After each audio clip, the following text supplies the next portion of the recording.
we have a lot of burdens we carry within our family. Okay? Kanya-kanya may burden. Huwag niyo sabihin ikaw lang ang may burden. Meron at merong burden, no? Akala ng mga anak, sila lang yung nahihirapan sa assignment as a school. Okay? Sila lang yung wala ng time gagano. Pero hindi nila napapansin na meron ding burden yung tatay, meron ding burden yung nanay. Sometimes ang tingin ng nanay, siya lang yung may burden. Sometimes ang tingin ng tatay, siya lang yung may burden. But in reality, everybody in the home ay may burden. Okay? Pero yung burden na yan, tanda natin, hindi nawawala. But we have a good solution for the burdens inside the home. Galatians chapter 6 verse 2. Basahin natin ng sabay-sabay. Galatians chapter 6 verse 2. Ready, go. Bear ye one another burdens and so fulfill the law of Christ. Okay, so ito ay may kinalaman sa Christian life. As a Christian, as a church, we are one family and we ought to bear one another's burden. Pero tingnan din natin that it is also applicable in our home. Amen? It is also applicable in our home. Meron tayong narinig, there's no place like home. Totoo yun. Kasi kahit gaano kaganda yung isang lugar, pag wala ka sa bahay mo, parang hindi ka ano, no? You can enjoy for several days, pero you will look forward na makauwi ka na sa bahay. Ibang-iba kasi. Because home is meant for the place of rest. For the place of joy with the family. But sometimes ito yung problem. Sometimes in our home, we feel the burden most deeply. Sometimes pagdating sa bahay, yung pagod na pagod ka sa trabaho, pagdating mo sa bahay, lalong gusto mo nang mabaliw, no? Okay, ang daming magagawin, ang daming things ang daming mga nasa isipan. Okay? So, instead na place of rest, naging yung place wherein yung burden is napipil the most. But pag-pray natin I pray na maging blessing itong message na to. Ang message natin is bearing one another's burden at home. Okay? Bearing one another's burden at home. So tayo po muna yung manalangin. Heavenly Father, muli po Panginoon, kami pong muli dumudulog sa inyong trono. Samahan niyo pong muli kami Panginoon. At gabayan niyo po kami Panginoon sa mensahe namin maririnig because we really need your power, we really need your guidance, we really need your wisdom, Panginoon, sa bawat buhay po namin, Panginoon. And I pray na ito pong message na to, it will be a blessing sa bawat isa sa amin, Panginoon. We know, Panginoon, na meron kaming burden na nararanasan. Meron kaming bagay, Panginoon, na may kabigatan, Panginoon. And everybody feel, Panginoon, ang burden na ito from day to day. But Lord God, hindi namin napapansin na yung mga kasama din namin sa bahay may burden. And we do not care enough, Panginoon, para maging blessing. At nakalimutan namin, Panginoon, that if we will just care one another's burden, mas gagaan po, Panginoon, ang burden ng bawat isa. So tulungan niyo po nawa kami, Panginoon, to consider one another, especially sa aming mga tahanan, and be a blessing to one another, Panginoon. Para yung mga burden, Panginoon, is ma-lessen, maging lighter, at magawa namin, Panginoon, at na magkaroon kami ma-experience namin ng joy and rest, Panginoon, sa aming mga tahanan. Pagpalain niyo po, Panginoon, ang bagay na ito at I pray na kayo pang manguna sa amin through your Holy Spirit at patawarin niyo rin po kami kung meron po kami mga pagkakasala. Ito na po amin sa dalangin sa pangalan ng Panginoon Jesus. Amen. Pwede tayo maupo? Okay, so sabi ko nga kanina, each person in the church, we have our own burdens to bear. Okay? Of course, some parents, meron silang stress from work. Okay, meron silang na-experience na stress ang children. Okay? No, pagod na pagod sa pag-aaral, tapos may assignment. Okay, tapos kailangang mag-review sa quiz, sa exam, tapos may gagawin din sa bahay. So, lahat, no? Kung titingnan natin, maraming household chores sa bawat bahay natin. Meron ngang isang awitin may tinutugtog si Sir Larry na hindi ko alam kung sino yung kumanta na yun na doon sa awitin na yun parang Marami siyang nakikitang ano, sabi niya, sometimes doon sa kanta nakakainggit yung mga tahanan na walang gaanong kalat, walang lampin na ano. Ano yung song na yun? Nakalimutan ko yun ng song na yun. And parang sabi niya lahat na lang yata na gagawin ko dito is yung household chores na ano. But it is an encouragement na makita natin na tag dito yung may nakaalam ng Diyos kung anong nangyayari sa atin. And God knows our struggles. God knows even our emotional struggles, financial problems. So marami sa atin, no? At isa pang bagay na problema sa bahay, para at least maunawaan nyo, no, yung ating message. Sometimes one of the problems sa bahay natin lumalabas ang tunay nating attitude. Amen? Nakuha nyo? Sa church, ang sipag. Sa school, masipag. Sa bahay, lalabas yung okay? Natural. Eh? Okay? So, lumalabas lahat ng natural natin pag nandun tayo sa bahay. Pag nandun tayo sa labas, we are very friendly. Pagdating sa bahay, hindi na tayo friendly. Pagdating sa labas, ang dali tayong ma-approach. Pero pagdating sa bahay, we cannot be approached. May mga things na yung natural ba natin lumalabas, lalo-lalo na sa bahay. Kaya nga, kung titingnan natin isang napakahirap na ano na isang bagay na ano natin sa bahay is yung pagkakaroon ng yung bearing one another's burden. Okay? Sometimes may mga ibang tao ganito. Once they have this burden, once they have these things na nang-experience, they isolate themselves. Ayaw nilang makipag-usap, ayaw nilang sometimes sumali sila sa bahay. And by the way, hindi nasusolve kapag umalis ka sa bahay. Amen? Sometimes you depend yourself. Ididepend mo yung sarili mo. Sasabihin mo, hindi nyo kasi ako naintindihan. Okay? Ang thinking mo is you are always misunderstood. Okay? Ang problem, ito. Mamaya iano natin dito na gusto natin maunawaan tayo pero hindi natin inuunawa din yung iba. Amen? So there is something better para magkaroon tayo ng ano dito. Hindi isolation, hindi pagdidepend, hindi pagsasagutan. Ang pinaka ano, in the burdens at home, the best remedy is to bear one another's burden. Magtulungan. In other words. Amen? Kailangan tayong ano. We are not designed as an individual o kaya yung i-isolate mo yung sarili mo. We are designed as a family. Amen? As a family. Merong ano nga dyan merong nagsabi, ang family daw, merong nag-define ng family, Father and Mother, I love you. Yung family, yung acronym na family. Okay? Okay, o kaya within the family mararamdaman mo and sa atin may mga iba sa atin na we do not have our immediate family anymore. Kung minsan nag-stay ka mag-isa pero kung sino yung kasama mo sa bahay, that is your own family. Okay? Kung sino yung kaibigan mo, that is your family. So tingnan natin dito kung meron tayong mga kasama sa bahay, then let's bear one another's burden at home. So tatlong bagay po, no? At hindi ko alam kung ano pero I pray na maging blessing po itong tatlong points natin. Number one is look on one another's burdens.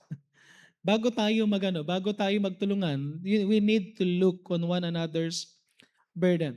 Tingnan natin, no? Tingnan natin burden ng iba. Most of the time, one of the problema, ito yung isang nagiging problem natin. We magnify our own problem. Nagiging selfish tayo. We think na tayo lang may problema. No? Nasubukan nyo ba yun sa sarili nyo? Huwag nyo muna isipin ng iba, no? O pastor, ganyan yung kapatid ko, ganyan yung anak ko, ganyan yung nanay ko, ganyan yung tatay ko. Hindi, huwag mo muna tignan yung ibang family. Tingnan mo muna yung sarili mo. Okay? Kasi kung minsan tinitingnan natin yung fault ng iba, pero ang nakakalimutan natin, hindi natin tinitingnan yung burden na dinadala ng iba. We think na tayo lang yung tayo lang merong nararamdaman na burden na hindi tayo naunawaan. Pero tandaan natin ito, within the family, each member, meron silang kanya-kanyang dinadalang bigat. And sometimes yung bigat na yan, hindi natin na-share from time to time. And honestly speaking, sometimes nagkakaroon na lang tayo na nagbe-break na lang tayo. Alam niyo yung pagka-burnout ka na? Burnout ka na kasi hindi ka nare-replenish, walang nag-encourage sa'yo, puro discouragement, tapos bigat na bigat ka na. Maya-maya, may isipan mo ng, wala nang ano, tong buhay na to. And sometimes you will be discouraged enough na magugulat ka na ng katulad ka na ni Elijah na nandun sa under the juniper tree asking God, Lord, kunin mo na ako. Amen? Amen? Sometimes na-experience nyo ba yun? Okay, na para ba ano? But ibahin natin ito. Tingnan natin, no? Ang parents, tingnan yung parents. Ang parents, ito yung kanyang ito yung mga bagay na kinakaharap ng parents. By the way, tingnan muna natin Philippians chapter 2 verse 4. Para maunawaan nyo lang, no? Philippians chapter 2 verse 4.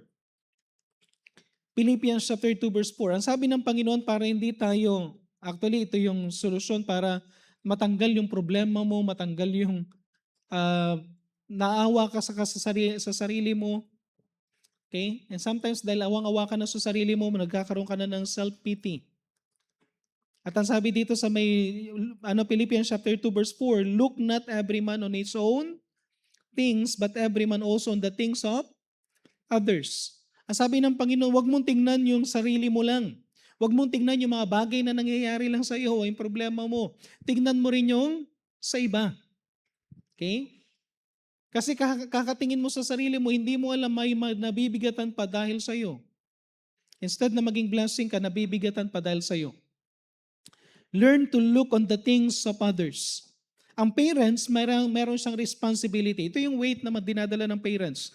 Sa mga anak, sana ma-realize nyo, ang parents ang may matinding responsibility. They have the responsibility over the home. They need to work for provision. They need to make a decision from day to day. Every week, gagawa ng mga decision. May kabigatan. Paanong pagkakasya yung pera? Paanong yung mga needs sa pang-future? Ang daming iniisip ng parents. And parents, we need to realize na ating children, they are also pressures in their school. Okay? Meron silang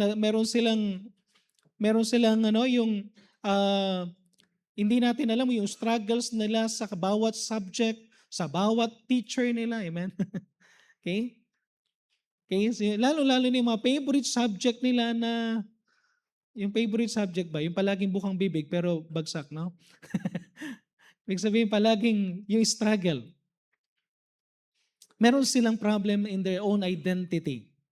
Habang nag-grow yung ating mga anak, meron silang identity problem. Sometimes sinasabi nila, kung gusto kong maging unique, pero lang sa totoo lang, hindi sila unique. May ginagaya sila. May mga tao silang ginagaya. Meron silang ini-explore. May mga bagay sila and there are things na meron din silang mga expectations na nasa isipan ng mga tao sa paligid nila. So meron silang pressure. Sa mga spouse, sa bawat isa sa atin na may asawa, in our spouses, sabi diyan, we also carry emotional struggle. Okay, meron tayong mga emotional struggle, meron tayong mental struggle. Maraming iniisip. Maraming mga bagay na and sometimes meron tayong mga spoken struggles in life. Okay? So bawat isa sa atin merong burden. Now, ang problem natin most of the time, tayo ay nakatingin sa sarili natin. We are so selfish. And hindi mo namamalayan, dinidestroy mo ang tahanan mo because you are selfish, looking on your own burdens, pero hindi mo tinitingnan yung burdens ng iba. Amen? Parang ganito. Kung nasa isipan mo may problema ka, may problema din ang magulang mo. Kung ikaw magulang may problema ka, may problema din ang asawa mo. May problema din ang anak mo. Ngayon nga kahit na apo may problema na, amen? Yung mga maliliit na bata ngayon, minsan, yung mga mukha nakaano na kagad alam mo yun, nakasimangot na kagad. Anong problema mo? Sometimes tinitingnan ko si Hased, nasan si Hased? No? Yung anak ni Brother Melvin, kuminsan tinitingnan ko si Hased, para may problema din. No? Joke. Hindi, kuminsan seryoso siya eh. Seryoso nakatingin na gano'n eh. Alam mo, kuminsan may mga pagkakataon sa buhay natin na yung hindi natin alam eh. Pati nga aso natin may problema na rin eh. May struggle din sila eh. No? Kailan sila pakakawalan? Kailan sila pakakainin? Sila painumin? Lahat tayo merong may struggle. But one of the thing na nagdi-destroy in our home is our selfishness. Feeling mo ikaw lang naapektuhan. To the point na gusto mo pang umalis sa bahay, umalis sa ano, pero hindi mo alam, mas lalo ka pang nagiging burden ng ibang tao sa bahay. We need to start looking on the struggles, we need to start looking on the burdens of other people around us.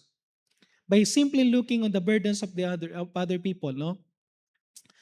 Nasusubukan natin that we learn to consider one another.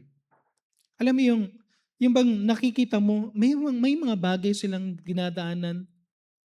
Okay? Tayo mga gulang, no, honestly, sino sa inyo from time to time meron kayong worries? Kasi biglang may tumubo sa'yo na ganito, biglang may tumubo, di ba? No? Ano nararamdaman nyo, no? May nabalitaan kang may ganitong sakit, tapos iisipin mo, ang dami kayang ano, pag pumasok ka na ano, kaya nga sabi nila, life begins at 40. Madalas pag pumunta ka sa salamin, yung magpapaano ka ng salamin, anong tanong nila sa'yo? Nalata nyo? Pagka medyo may edad ka na, tapos pumunta ka sa optical, anong tanong nila kagad? May 40 ka na? Anong meron sa 40? Okay? Na kapag nag-40 ka na, nagsisimula ng magkakaroon ka na ng reading. Yung hindi na malinaw yung reading mo, pwedeng malinaw sa ano, pero yung reading mo, ano na yan. Magkakaroon ka na ng doble vista. Whether you like it or not. Okay? Magsisimula ng mawala yung pandinig. Sometimes nagagalit ka, bakit hindi ako pinakikinggan ng asawa ko? Kanina pa ako nagsasalita. Yung pala kanina pa sumasagot yung asawa mo, hindi mo lang naririnig. Ang daming problem. Nagsisimula ng nagkaroon ng problem yung tuhod. Nagsisimula ng may ano, ang dami nating ano, and a lot of things na sometimes kung hindi natin ito i-share sa iba at the same time, hindi tayo careful to look on the burdens of others, magugulat ka na lang, merong isa sa family natin na magi-give up, na hindi na lamang gagawin, masisira ang buhay nila or mag-suicide. And I pray na wag natin gawin yun. Amen? But we need to look on the burdens of others. Pero gusto kong makita nyo rin ito na hindi ko to pinipreach para ikaw na merong burden, nasasabi mo lalo mong alaga yung burden mo. Look on the burdens of others. Do not look on your own burdens alone. Amen? Nakuha nyo ibig sabihin? Kasi maraming miyembro sa family, feeling niya siya lang yung may burden, the rest wala. Nakuha natin? Okay lang ba kayo? Kasi pag yun ang feeling mo, lalo kang mabibigatan. Pero once na tinignan mo yung iba, you will learn na meron pang nagsasuffer ng mas matindi sa'yo. Then sasabihin mo, ang tendency is gusto mong maging blessing sa kanila. Learn to understand each other. Learn to understand each other. Try to understand yung nararamdaman nila. And try to be a blessing. If the load is heavy, ang bigat para sa'yo, then may mabigat din silang dinadala. Anong gawin mo? To lighten the load, anong kailangan mong gawin? Tulungan mo yung iba. Then later on, pag meron na silang time, dahil tinulungan mo sila, matutulungan ka rin. Amen? Nakuha niyo ibig sabihin?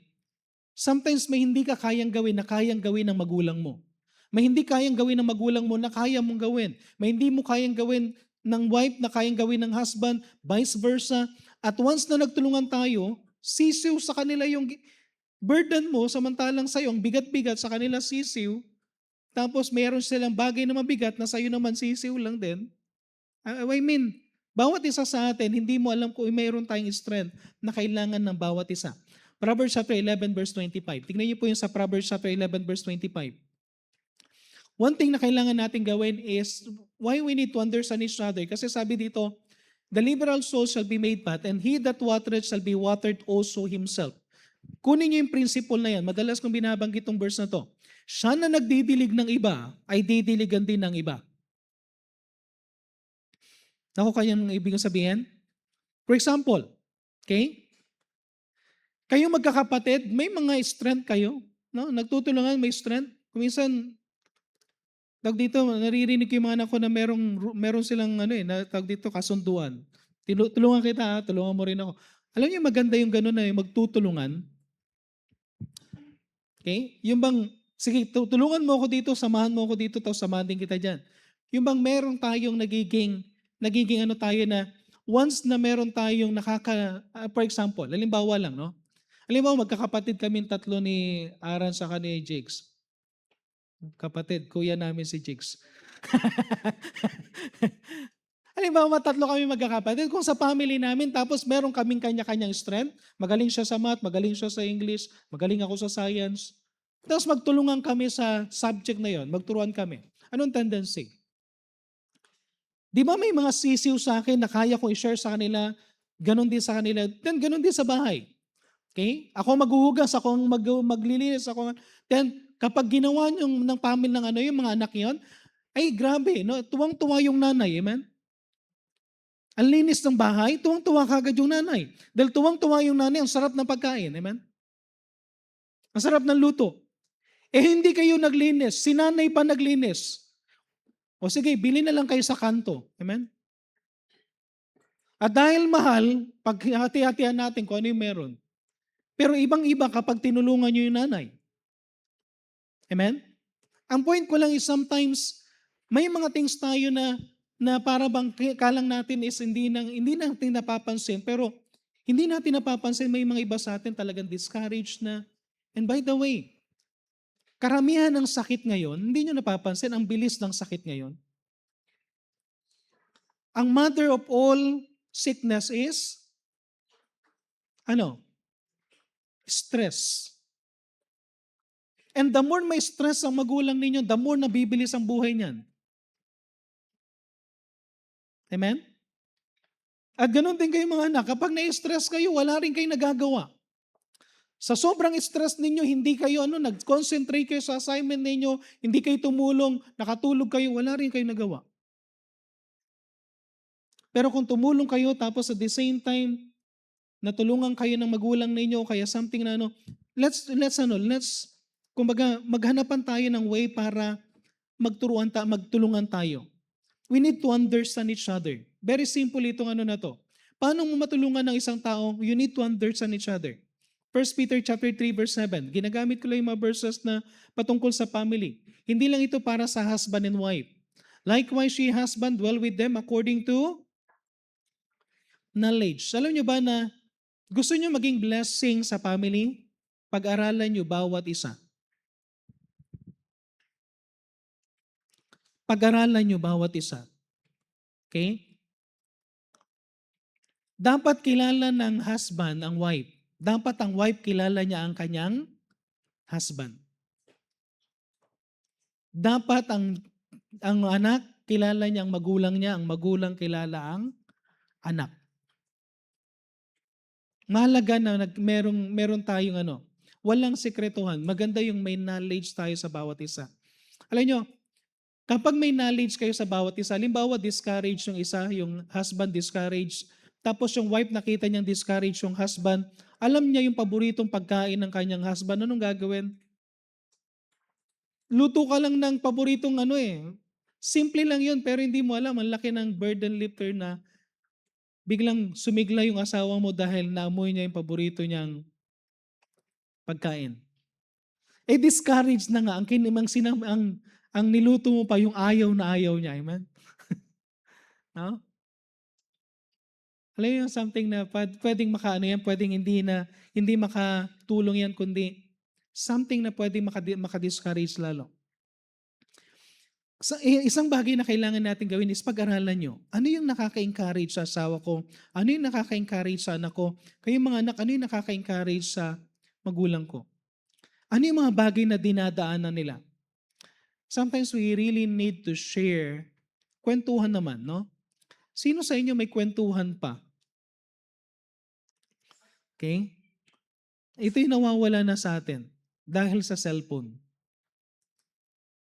Pwede bang pagkakain tayo sa pagkakain?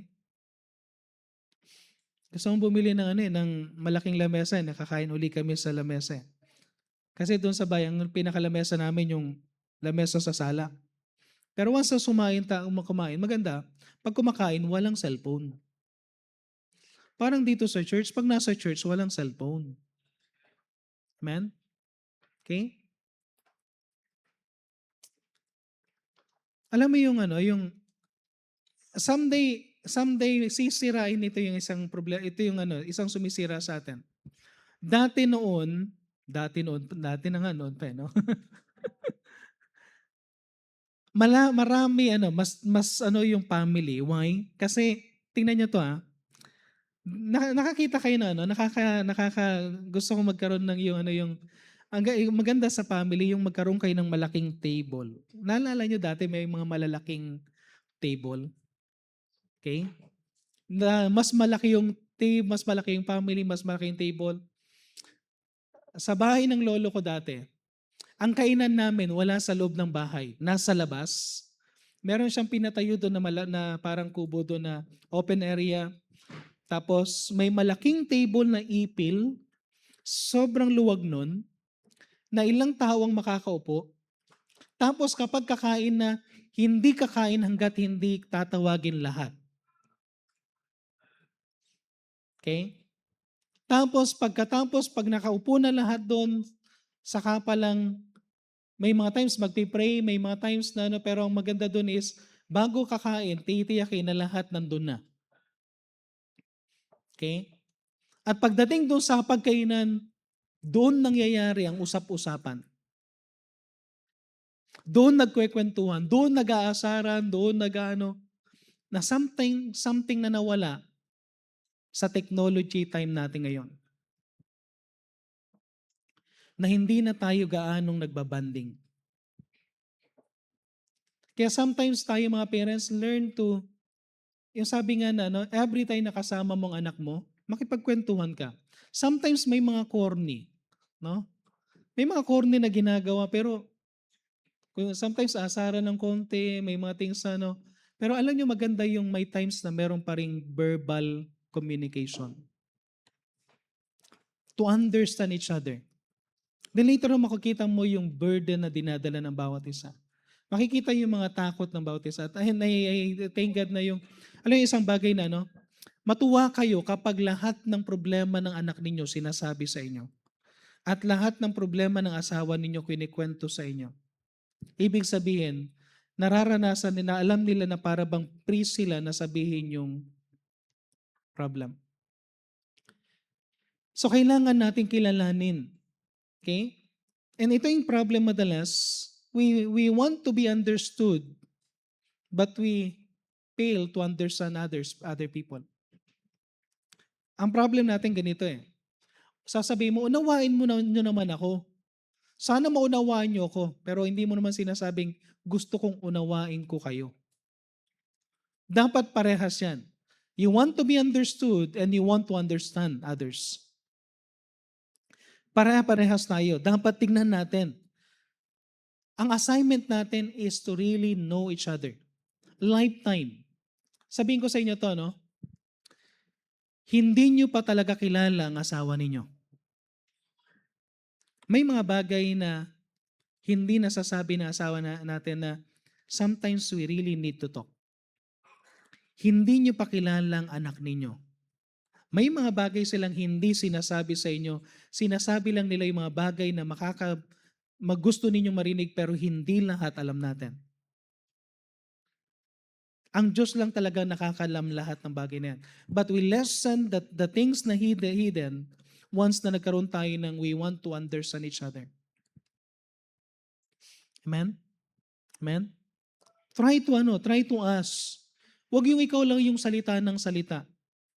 I-allow mo na sila na magtanong. Yung sa TV, hindi lang ikaw yung may hawak ng remote control. Amen? Sino sa inyo sa bahay meron lang isang tao na may hawak ng remote control? Ibig sabihin ko, anong gusto niya lang palabas? Yun lang. Okay? Dapat matuto ka rin na tanungin, ano yung gusto niyong palabas? Ano yung gusto niyong... Okay? Anong gusto niyong, saan tayo gusto niyong pumunta? Anong gusto niyong pagkain? Para bang, may mga times din na magtanong tayo. At kapag meron tayong nakitang bagay na pwede mong gawin, you understand, you learn something, you meron kang bagay na naunawaan sa ano mo, sa family mo, then Proverbs chapter 3 verse 27. Okay, Proverbs chapter 3 verse 27, anong kailangan mong gawin? Withhold not good from them to whom it is due when it is in the power of thine hand to do it. Kapag meron kang nakitang pwede mong gawin, then do not withhold it. Kung meron kang kakayanan na gawin yung gawin mo, amen? Amen? Okay pa ba kayo? Parang ano eh, parang Holy Week na ba ngayon? Or ano? Okay? Withhold not. Kung meron kang kayang gawin, gawin mo sa ano? Kaya mo bang samahan yung asawa mo na mag-grocery? Kung kaya mo naman, ipag-drive mo. Kung kaya mo samahan, pag ikaw taga-Bitbit, gawin mo. Huwag mong i-withhold. Kung kaya mong encourage, ano, tanda natin to, once na binigay mo yung hand mo sa iba, yung hand din nila available sa'yo. Amen? Okay? Kapag may unity sa bahay, nagkakaunawa ng bawat isa, ang burden hindi gaanong kabigatan. Why? Because we learn to understand each other and we learn to give what is due to them. Ulitin ko yung isang ano, no? Sa bahay natin, sinong gumagamit na magandang plato? Tanggalin na natin yung ugali natin na yun, ha? Anong binibigay mo sa asawa mo? Yung basag na plato. Yung ano, yung mug na meron ng crack. Tapos kapag may bisita, nandyan si pastor, ang ganda ng mug. Okay? Kapag may bisita, lumalabas yung magandang kumot. Pero kapag kayong asawa mo, yung ano, yung ano ng arena. Anong tawag doon? Katsa, no? Yung kumot na kapag kinumot mo, merong pumapasok pa rin yung lamig kasi ang laki ng hiwa. Okay? Sometimes we need to give, alam niyo yung minsan, bigay nyo naman, iparanas nyo naman. Yung maranasan din nila, yung ano, yung masarap na unan din, na hindi lang yung bisita, ibigay natin yung pinaka-best natin sa family natin. Huwag niyong iiyakan someday ang mahal niyo sa buhay at sasabihin niyo, sana ginawa ko na to, sana ginawa ko na to. It's too late kapag hindi niya na mararanasan yan. Kung kaya niyo na lang yung ibigay ngayon, kung kaya niyong gawin ngayon, gawin niyo na. Amen? Amen? Amen? Number 2. Okay pa ba kayo? Bilisan ko na lang. Number 2, love that bears one another's burdens. Love. 1 Corinthians chapter 13 verse 7. Bear it all things, believe it all things, hope it all things, endure it all things. One of the characteristics ng love, it bears all things. Amen? It bears all things. If there is love in the family, anong tendency? Naturally, may gagawin ka. Ang isang tao, sabi nga nila, pwede mong sabihin mahal mo ang isang tao, pero kung hindi nakikita yan, useless yung sinasabi mo. Pero pag sinabi mong mahal mo ang isang tao, kahit hindi ka nga magsalita, kung may ginagawa ka, automatic, alam nila na mahal mo sila. Because you're doing something. Okay? 1 John chapter 3 verse 18, my little children, let us not love in word, neither in tongue, but in deed and in truth. Huwag mo nang sabihin, gawin mo na. Amen? Amen? Amen? Pag sinabi mo, I love you, pakita mo. Huwag yung I love you ka ng I love you, pinggan lang, hindi mo maugasan. Okay? I love you ka ng I love you, pero wala kang ginagawa sa bahay.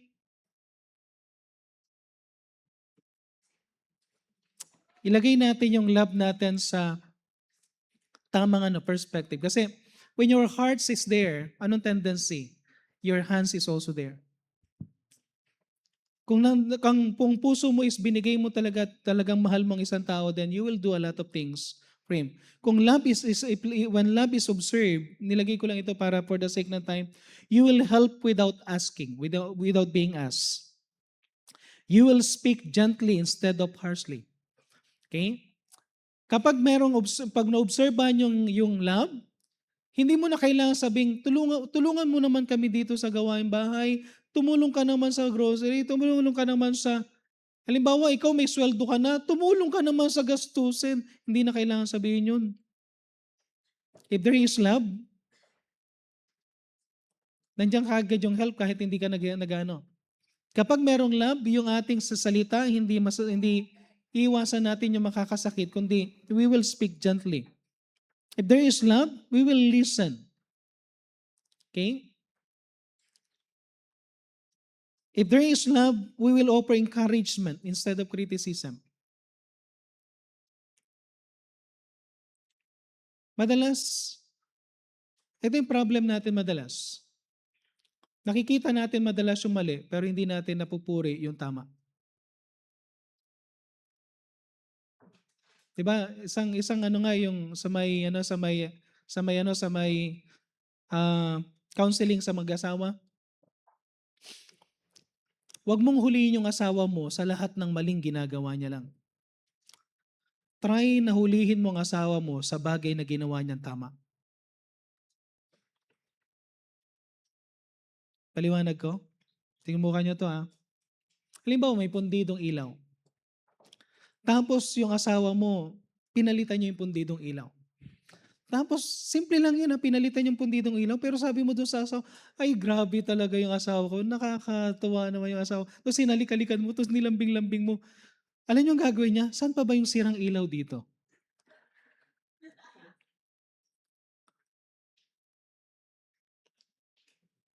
Maghahanap pa yan ng ilaw na sira.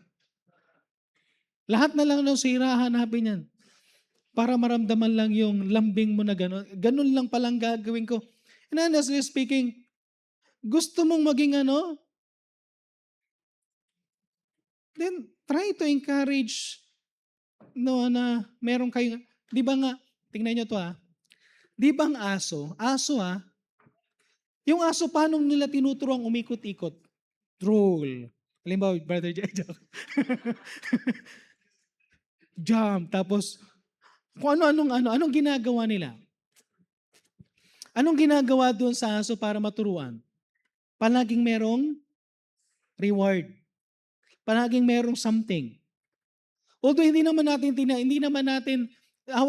hindi natin gustong sanayin sa reward, pero alam niyo yung simpleng acknowledgement.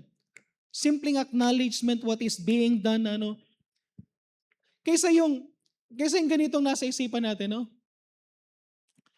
Yung bang nakita mo may nakita kang isang bagay sa asawa mo, biglang nagpagupit o kaya yung isa asawang babae biglang nagpagupit. Bakit ka nagpapaganda? Pinapagandahan ka, no?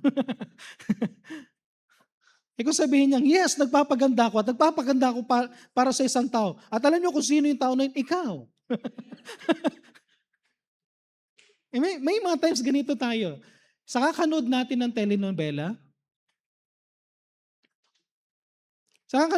telenovela, honestly, feeling natin tayo yung nandun sa telenovela. At lahat ng ginagawa ng character doon, ginagawa talaga ng asawa ko. Siguro may ganun din.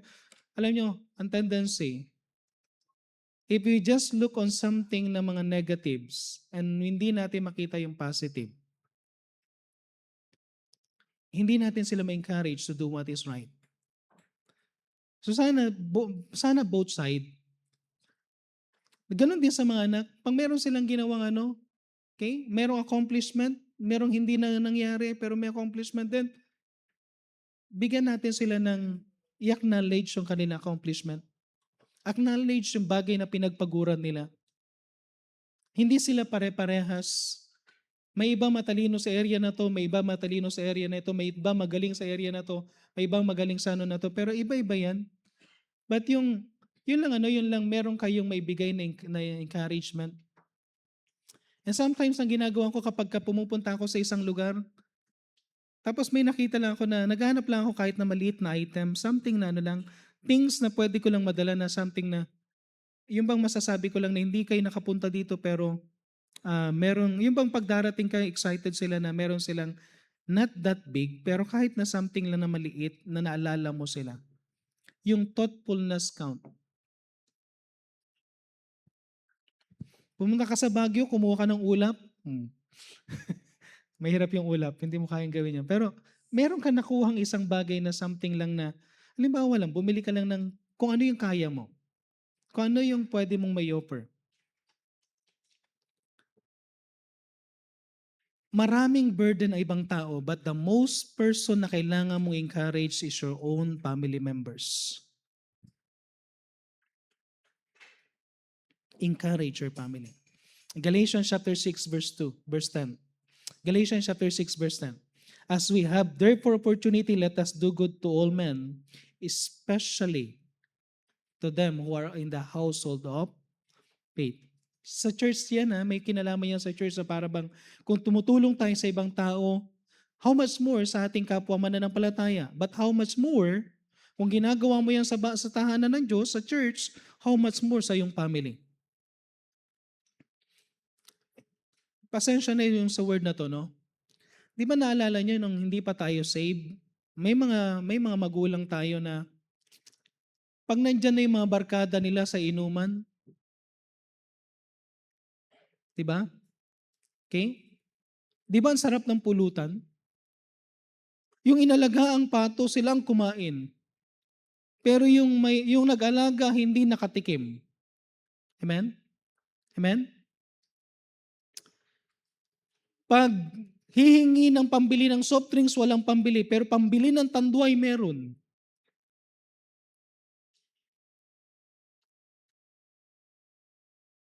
Yan yung lost pa tayo. Pero ngayong save tayo, may mga save na tayo. Sometimes, kaya mong tumulong sa iba, pero wala kang binibigay something para sa family. Okay? Ako personally, alam ng family ko, alam ng mga anak namin, nakikita nila, wala kaming nililihim sa kanila. Alam nila yung ano namin, support namin is halos bumabalik sa opening. But one thing na ginagawa namin, every time na may blessing, I make sure that I give something sa family ko. I separate something sa family ko. Alam niyo kung bakit? Ayoko silang magalit o magkaroon ng hinanakit sa ministry because we give a lot pero hindi namin sila napaprioritize. And I need to do it para encourage ang tao sa church. Sometimes hindi ko na rin kung paano ko encourage na sa isipan ko lahat is how to be an encouragement sa tao. Pero kailangan ko rin makita na kailangan ko encourage ang aking family. My first ministry is my wife and my children. Naalala niyo one of the qualification ng pag nagkakaroon kami ng pagtatanong patungkol sa ministry, anong unahin mo? Ang church o ang family? Dapat ang piliin mo, family. Amen? Amen? 1 Corinthians chapter 13, basahin nyo lang yung 1 Corinthians chapter 13 verses 4 to 8. Charity suffereth long, kind, charity boundeth not, envieth not, charity boundeth not itself. Okay lang, nag-exceed ako ng konti sa time. Seeketh not her own, easily not, or not easily provoked, thinketh no evil, rejoiceth not in iniquity. Basahin nyo lahat yung mga verses na yan. Gusto ko lang i-paraphrase ito. In love, we learn to be patient, suffereth long. Okay? Brady, ko na yung doon na lang ako sa may In love, we'll learn to be kind. In love, we'll learn to be humble. In love, we learn to behave properly. In love, we learn to be unselfish. Pinarapraise ko yung mga nandiyan sa may verse na yan. In love, we learn to control ourselves. In love, we learn to do what is right and to rejoice in the truth. And in love, we bear all things, believe all things, hope all things, and endure all things. Alam niyo ang nangyayari? If love is observed, nakakalungkot ito, no? Pero may mga anak na hindi mahal ang magulang. Kahit anong nagawa ng magulang, mahalin niyo pa rin ang magulang. May mga magulang na hindi mahal ang anak, pero kahit anong gawin ng anak, dapat nandun pa rin yung love. Amen? If there is love in the family, it bear all things, believe all things, hope all things, endure all things. Huwag niyong ipagpalit ang pera, ang family niyo sa pera, huwag niyo ipagpalit ang family niyo sa luxury, huwag niyo ipagpalit ang family niyo sa career, huwag niyo ipagpalit ang family niyo kahit kanino. Make sure that your love yung priority love mo, maliban sa Diyos. Of course, ang pinaka-first natin is ang Diyos, pero ang pinaka-second natin is our own family. Amen? Pastor, hindi ko alam kung paano gawin yan. 2 Timothy 1:7. 2 Timothy chapter 1 verse 7. Ask God na bigyan ka ng pag-ibig para sa family mo. Because sabi dito, for God hath not given us the spirit of fear, but of power, and of love, and of sound mind. Sino magbibigay sa atin ng love? Ang Diyos. And lastly, number 3, bilisan ko na lang, lean to God and to each other's strength. Lean to God and to each other's strength. Ito yung team natin last Family Day. Ephesians 4 verse 16, from whom the whole body fitly joined together and compacted by that which is every joint supplieth according to the effectual working in the measure of every part, make it increase of the body unto edifying of itself in love. Okay? So, magkakasano tayo, magkakadikit tayo. Ibig sabihin, we complement each other. Kailangan ko ang bawat miyembro ng family, kailangan ng bawat isa. Mark chapter 3 verse 25. If a house be divided against itself, the house cannot. Ulitin ko. If the house be divided against itself, the house cannot stand. So many people struggling not because of helping. Alam niyo, isang problema ko minsan, because of receiving help. May mga pagkakataon na ganito, may mga ibang miyembro sa family natin, ayaw nilang tumanggap ng tulong. Okay? Ang sasabihin natin ganito, yung pride dito ang sinasabi ng pride. I can handle this alone. Huwag mong suluhin. Amen? Hindi mo kaya. Aminin mo. May kailangan mo ang pamilya mo. Kailangan mo ang anak mo. Kailangan mo ang asawa mo. I don't want to burden others. Ayaw mong ma-burden yung iba. Kaya ayaw mong Pero ang humility, ito ang humility. Humility recognizes that we all need each other. Amen? Amen? Itong mathematical formula. Dito na lang ako magdideen.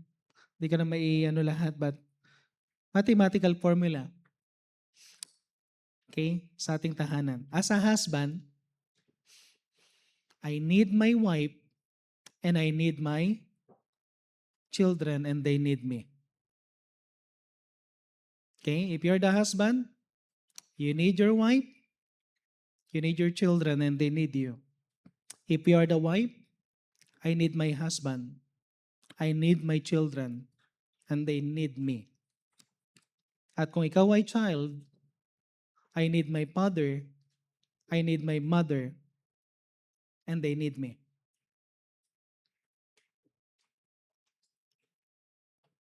Everybody needs each other. Pag may nangyari sa isa, affected ang lahat. And of course, yung threefold cord, sabi niya sa Ecclesiastes chapter 4 verse 12, if one prevail against him, two shall withstand him. And a threefold cord is not quickly broken. Gusto ko lang isama ito sa ano natin. Sa family natin, we need to involve the Lord Jesus Christ. We need to involve God in our life. Ang triple cord is this: the Savior, the couple, kasi we are one, and our children. Okay? So the couple need their children, at the same time, the whole family need the Lord Jesus Christ, their Savior and Lord. Church, pag-pray natin to, no? Isa sa prayer ko ngayon na, no? And by the way, sa mga men po, mga men, if you are available every Saturday morning or Saturday afternoon, um, pwede kayong pumunta dito sa church. Meron tayong, maghanap tayo ng bibisitahin. And I want to strengthen every man sa church. Ang father ang dapat nagdadala sa family sa church. Amen? Amen? Okay? At ang mga wife, help your husband na dalhin yung family sa church. Children, support your parents. Pumunta kayo sa church, magkakasama. Hindi magkakahiwalay. I mean, if it is possible, maganda.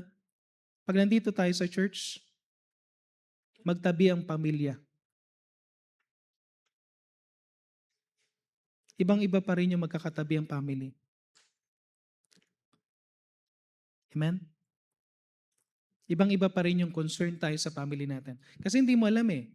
Kayong couple nakikinig, pero yung anak nyo hindi nakikinig. Yung mga anak nakikinig, pero yung mga magulang hindi nakikinig.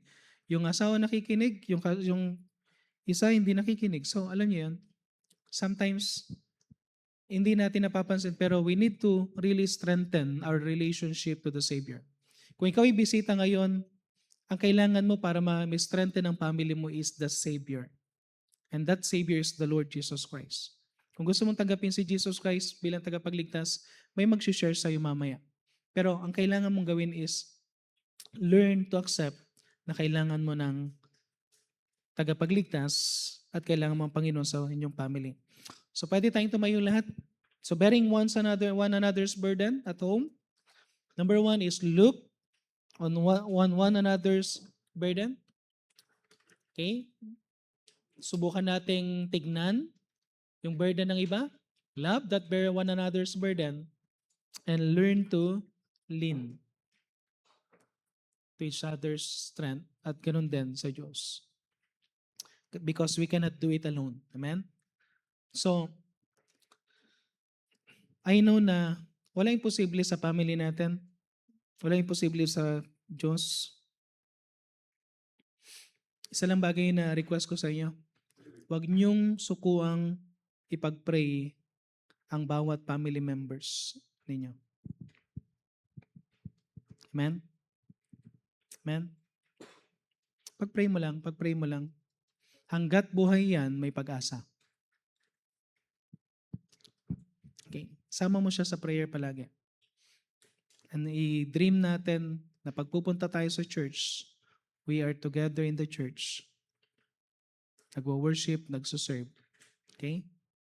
So tayo po'y manalangin at tayo dadako sa ating invitation. Heavenly Father, muli po Panginoon, kami pong muli ay dumudulog sa inyong trono. Samahan niyo pong muli kami Panginoon as we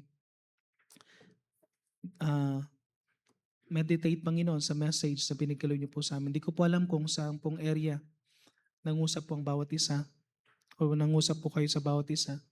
But I pray Panginoon na meron pong pinangusap and something na magiging tulong Panginoon para ma-strengthen ang bawat family namin. Pagpalain niyo po Panginoon ng bawat isa sa pangalan ng Panginoon Jesus. Amen. So magkaroon tayo ng short invitation habang tumutugtog ating pianist. If God spoke to your heart, pwede tayong pumunta dito sa harapan, no? Ilapit natin at learn to kneel down. Okay, kung hindi ka makapunta dito sa harapan, pwede ka mag-kneel down dyan sa kinaupuan mo. But baguhin natin perspective natin sa family natin. Sa family natin, wag mo lang titingnan yung need mo. Sa family natin, we really need to look on the other's burden. Maring hindi lang kayo nagkakaintindihan because may burden. Maring mga away nga natin is because of the burdens na kinakarap ng bawat isa. Hindi lang natin alam. But kailangan lang natin unawain. And let's ask God for where He's working para magkaroon ng unity in our family. Joy in our family. Treasuring each member ng family. At i-desire mo yan, no? Kung kayo ay karoon kayo ng anak someday, magkaroon kayo ng even sa apo, yan na mo. Someday gusto ko maging ma-enjoy ko yung aking family, even aking mga grandchildren. Okay? Look on another's burden. Be a blessing. Pag-pray mo, Lord, anong pwede kong gawin sa asawa ko para maging blessing? Lord, anong pwede kong gawin sa aking anak para maging blessing? Lord, anong pwede kong gawin sa aking mga magulang para maging blessing? Sa aking mga kapatid para maging blessing? Okay, so let's pray. Let's pray. Heavenly Father, muli po Panginoon, kami pong muli ay nagpapasalamat, nagpupuri sa inyong dakilang pangalan. Alam namin, Panginoon, na bawat isa po sa amin ay may mga dinadaan ng burden. But Lord God, tulungan niyo po kami to look on others' burden that we will become a blessing, Panginoon. Tulungan niyo po kami, Panginoon, na patuloy may strengthen ang aming mga family. Tulungan niyo kami na patuloy na magabayan kami, Panginoon. At maging pagpapala po sa bawat isa, especially in our own family. Lord, I pray that we will experience the joy, yung rest, yung fellowship within our family, at maramdaman din namin ang inyong power, Panginoon. So tulungan niyo rin po kami ng mga husband, Panginoon, as a leader of the home. Tulungan niyo kami, Panginoon, to lead our family para magawa namin, Panginoon, ang dapat po namin gawin. Pagpalain niyo po, Panginoon, ang lahat ng gumawa ng decision. Kayo pong muli, Panginoon, ng may taas sa aming kalagitnaan. Ito na po aming sa madalangin sa pangalan ng Panginoon Yesus. Amen.